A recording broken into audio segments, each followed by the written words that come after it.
ng kasarinlan, taon ng pagunita na lang para sa marami. Pero sa Marawi, kung saan may bakbakan, tuloy ang paghangad nilang makalaya sa mga teroristang Maute. Kaya naman may alab ang puso ng mga sumaksi sa pagtataas ng ating watawat doon kanina. At saksi sina Sandra Aguinaldo at Cedric Castillo.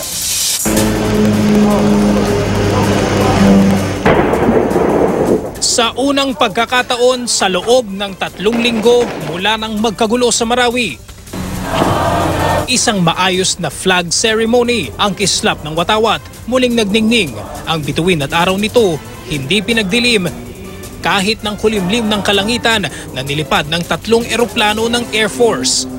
Tuloy ang laban habang umaawit ang mga nasa Kapitolyo ng Lanao del Sur.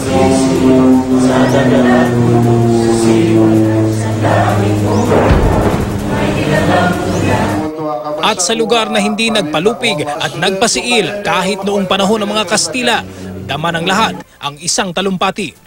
Ang mga Maranao, mga Muslim, ang nilatan mo long tanaw na tumuran di tayo katarong tubig. Kaya kita nyo di kigunalan ko ang Islam. Ang pakatinitano siya naman, nagyan kaya Marawi City. Bangon, Marawi City. Maraming salamat po sa inyong lahat. Assalamualaikum warahmatullahi ta'ala wa barakatuh.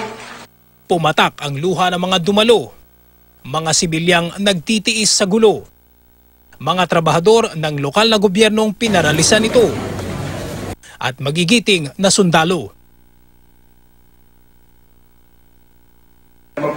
Maging sa Marawi City Hall na sinasabing binalak agawin ng Maute Group,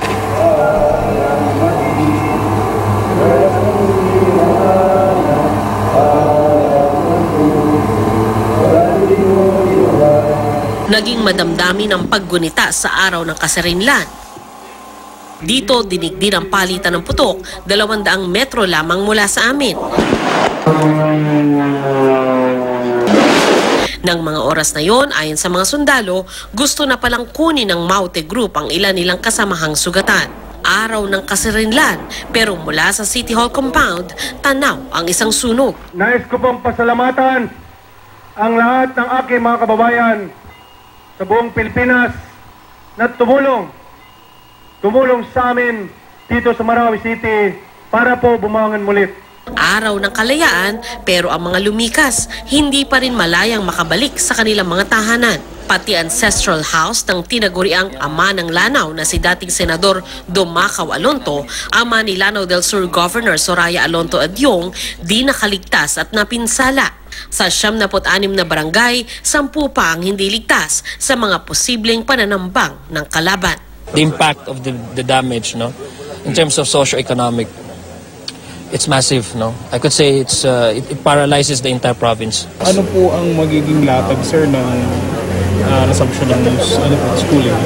Well, we will discuss that. Pag-usapan pa natin yan sa ating sa DepEd. Mula sa Marawi City, ako si Sandra Aguinaldo. At ako si Cedric Castillo. Kami ang inyong saksi.